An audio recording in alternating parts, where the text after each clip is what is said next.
Ma'am, good afternoon to you, sir. Good afternoon to you. Actually, nung natapos na po yung kasal, hinayaan na namin lahat ng problema kasi nag-ayos naman po kami na sige, i-refund na lang daw nila yung lechon. Lechon lang yung gusto nilang i-refund, pero sabi niya kasi it's our wedding date. It needs to be special. Pero yung actually yung pagpasok pa lang namin ng church, ayoko lang tumuloy kasi hindi siya talaga na nasunod. Kung Na ano yung parang- napag-usapan sa Opo, kontrata. at saka yung ayan yun. package. So yan po, Ang John dilim. Idol. Ano yan, camping? Parang Wala pong ilaw, Camping. sir. ang theme po kasi namin, cowboy, Baguio feels. Tapos Okay. sabi ko parang...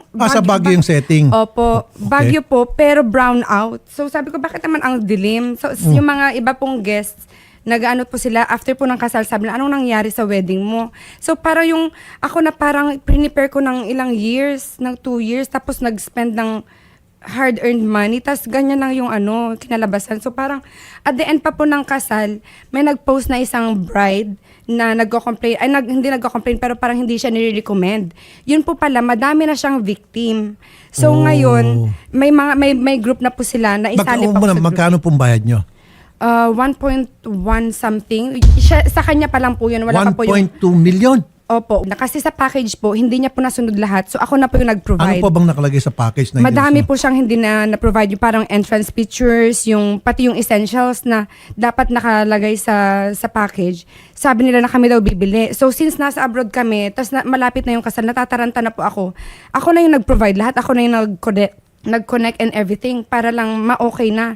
Nung bumalik na po kami dito 1 week before ng kasal, sabi ko, gusto ko i-settle na lahat para po kami na lang, yung parang isipin na lang po namin is yung kami. Kasi yung mga darating po namin bisita from the UK, from Ayan. everywhere in the world po. Okay. Parang gusto namin asikasuhin sila. Hindi po yun Yan nangyari yung expectations ninyo. Yan, ito Pati mga po- pinapakita mga gown. Yung damit, sir, butas po. Yung Oh! gown, Opo, wedding as gown in, po. Kasama dapat yung gown. Tapos yung gown po, sir, additional pa po yan. Nung first po, parang sinisingil niya ako ng 130K. Sabi ko, sino ka ba na parang 130K? Parang, at saka actually yung yung gown na yan, hindi pa po yan yung design na gusto ko.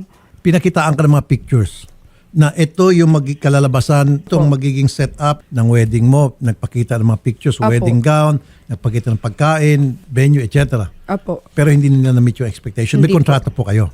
Meron po, pero very poor daw po yung contract, sabi ng lawyer. Yung bulaklak, ayan, yun ang Yung pinakita sa bulaklak inyo. po na yan, walang nasunod, yung orchid lang.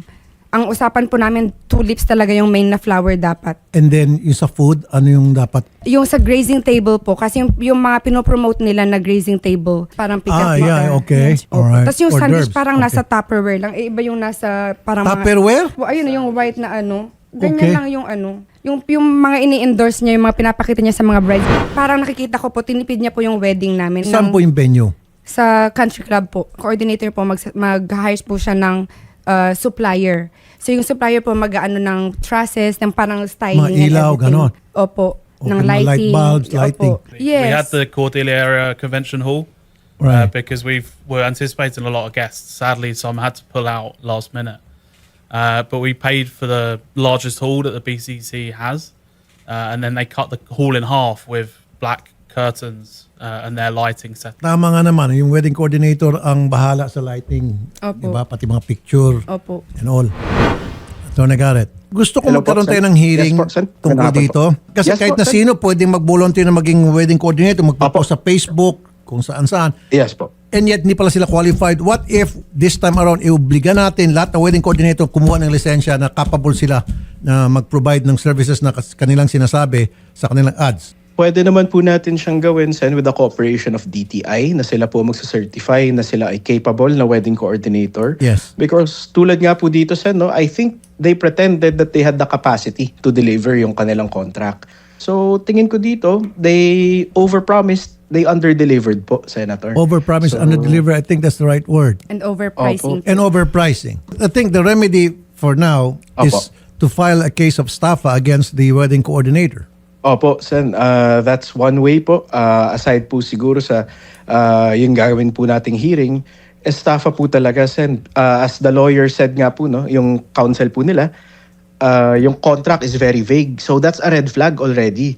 Kasi paulit-ulit na lang to. So pwede tayo mag-conduct Opo. ng hearing tungkol dito o magpas muna tayo ng mag-PS na lang ako, privilege speech, and then or pass a resolution so that magkakaroon ng hearing Yes po. tungkol We dito? can conduct a privileged speech po, Senator, para instant po ang kanyang referral sa proper committee, and then we can ask the committee chairman po, siguro sa trade po, no, para po gawa po tayo ng certification system for wedding coordinators. Yes, dapat lahat ng wedding coordinators through the DTI, they have to show proof na they have the capability, the capacity Yes na po. para makapag-deliver sila as promised doon sa kanilang mga ads. Yes po, tama po, Senator, no, kasi po malaki po ang kapital na kailangan actually for a wedding coordinator.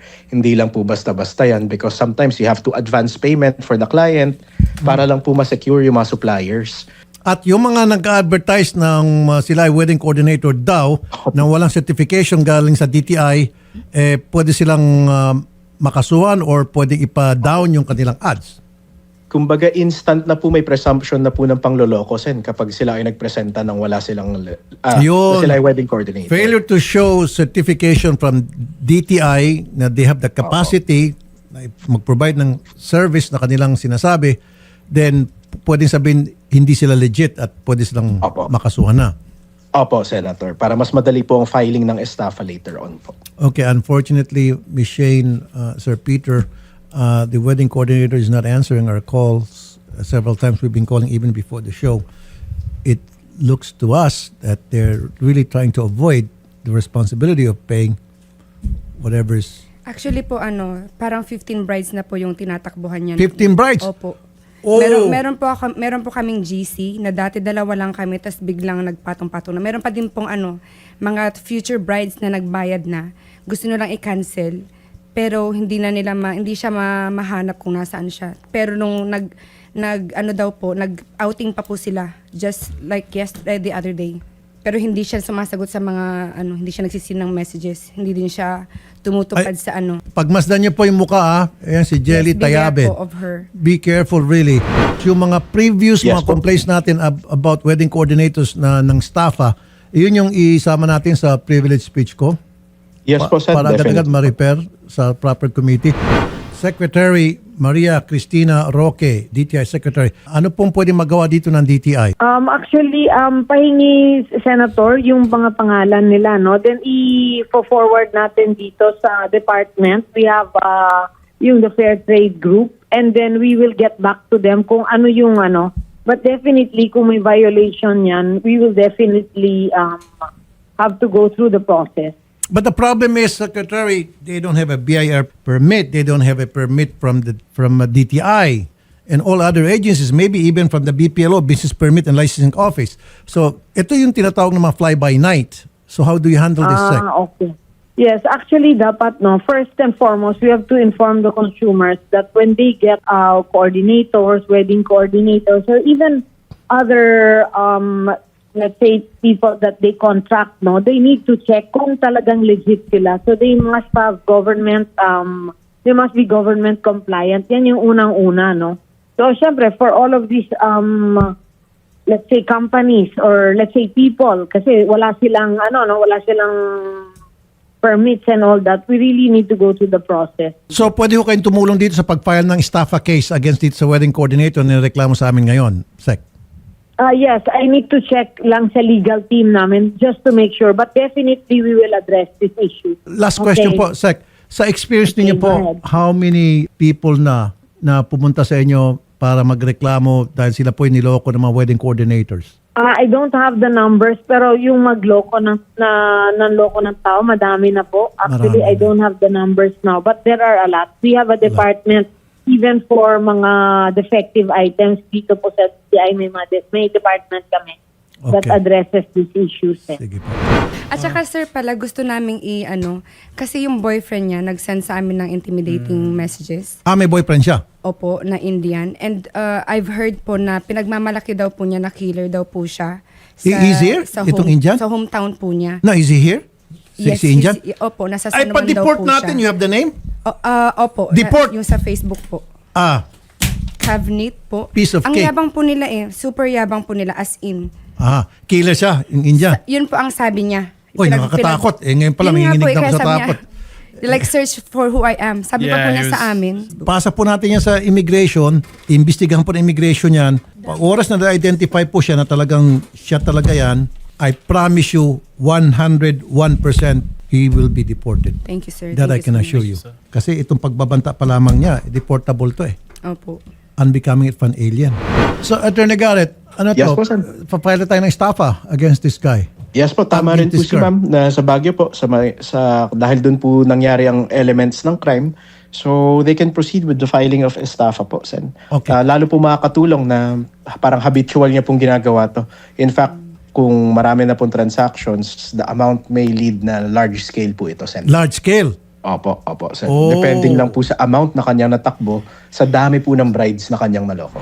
Sargento Diwas, sir, pamilyar ba kayo dito sa L episode na ang wedding coordinator ay si Jelly Tayaben? L episode is the name of the company. May information po kami na yung lumabas yan, yung mga tropa namin, nag-gather sila ng information regarding that L episode wedding coordinator, sir. Opo. So, itry din namin, sir, hikayatin yung lahat yung mga complainants, sir, para mas madami silang mag-complain kasama yung complainant ngayon. Opo. Para tignan natin, sir, kung mas maganda pa yung ikakaso natin, yung PD 1689.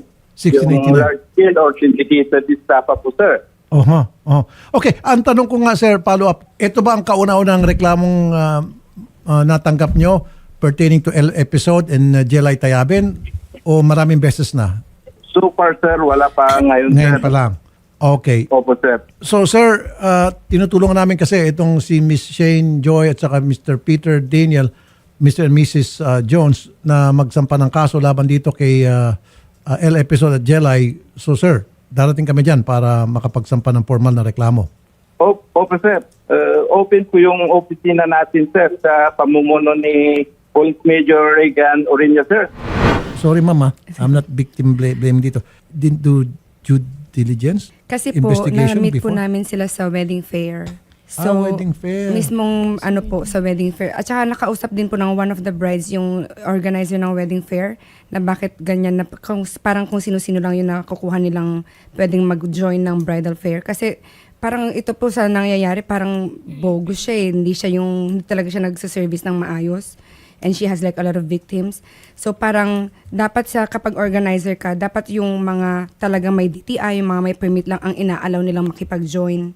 So, So may problema in a way, may problema din itong wedding fair kung sino yung nag-organize niya. organizer po siguro, sir. Attorney Garrett, meron bang Yes po, sir. pananagutan Yes po. dito ang wedding fair? Unfortunately po, Senator, medyo malayo na po ang liability ng wedding fair organizer. Ang suggestion na lang natin is commercial in nature. Wag na lang tangkilikin unless may guarantees po ang isang wedding fair sa mga ganyang transaction po, Sen. You know, Jella, I've been very nice to you, very kind. I treated you like my little sister. You know that. I trusted you kahit na ang dami ko nang naririnig sa iba. Even my mom, sinabi niya na, uy, parang nasi-sense kasi nila na there's something wrong. Pero since I trusted her, alam ko yung pinag-uusapan namin. Akala ko totoo kasi yung sa pages po niya, very like perfect. So talaga nagtiwala po kami. And as an OFW po, parang wala kaming time na mag-prepare. I trusted you, pero bandang huli ako pa yung dinifame mo. So, Thank you. ma'am, sir, gano'n na lamang muna. Privilege speech sa Monday. Ito, ipopost po namin to. So magkakaroon ng awareness for sure. Yes po. And then, sasamahan namin kayo sa Baguio para makapag-file ng kaso Sige po. laban dito sa L episode kay JLI Tayaben. Thank you, Thank ma'am. you. Thank you po. Thank you, sir, for Thank you, sir. coming. Thank you so much. Thank you very Thank much. you po. Po.